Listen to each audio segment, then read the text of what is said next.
What is the Universal Design for Learning?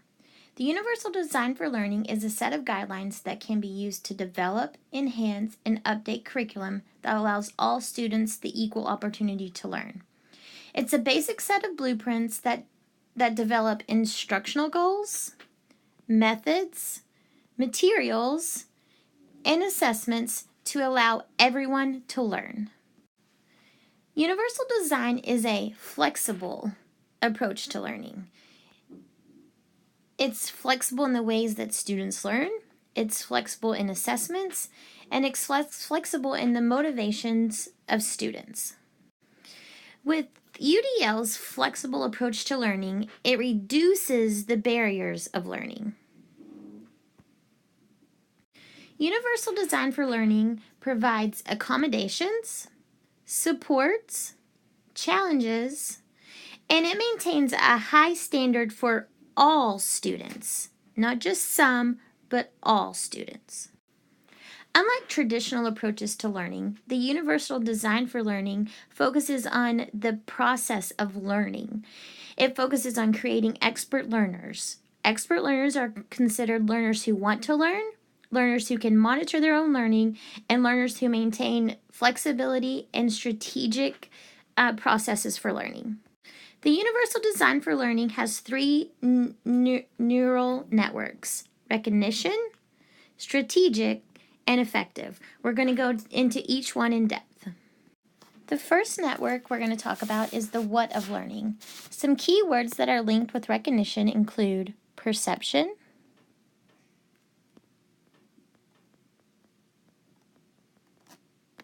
language, expression, and comprehension. The brain actions that happen in the recognition phase, or the what of learning, are fluency, gathering facts,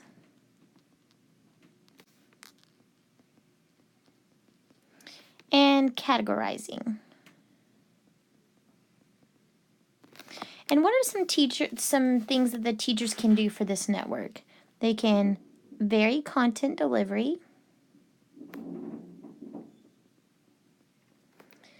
vary assessments,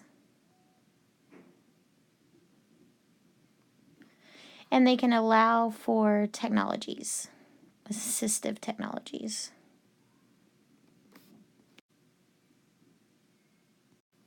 The next network that we're going to talk about is strategic, and it's the how of learning. Some keywords that are linked to the strategic network include physical actions,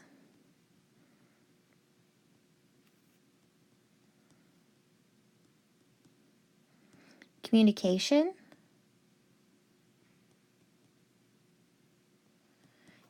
and expression.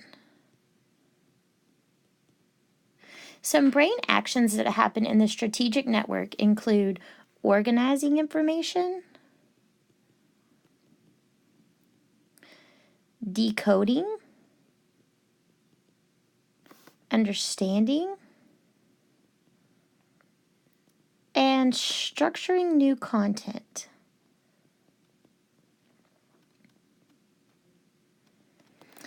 As far as for what the teachers can do to address the strategic network, they can present information with a variety of media.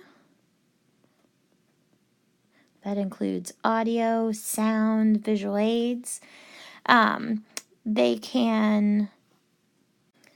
need to vary the types of instruction. That would be whole class, small group, and individual. The next network of learning is the affective learning, and that is the why of learning. Some keywords that go with the affective network to remember are persistence, motivation, interest, and self-regulation. The brain actions that happen in the affective network are engagement, motivation,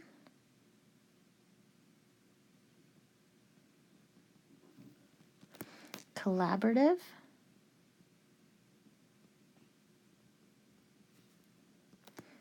and excited to learn. What do the teachers need to do during regarding the effective network of learning? They need to vary demands and goals,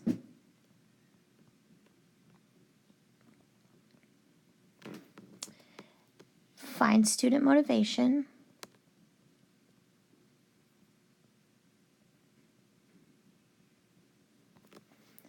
stimulate interest,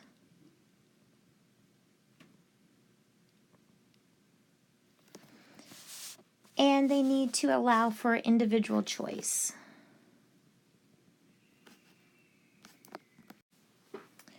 What does the universal design for learning mean for teachers? It means that better planning has to occur. When teachers are planning, they need to take into account the learning styles of their individual students, the progression of their students, the baseline of their students. It means that teachers need to allow for more flexibility, a more flexible learning environment, more flexible assessments, and more flexibility in allowing students choice and ownership of their own learning. And it also means a new and improved curriculum.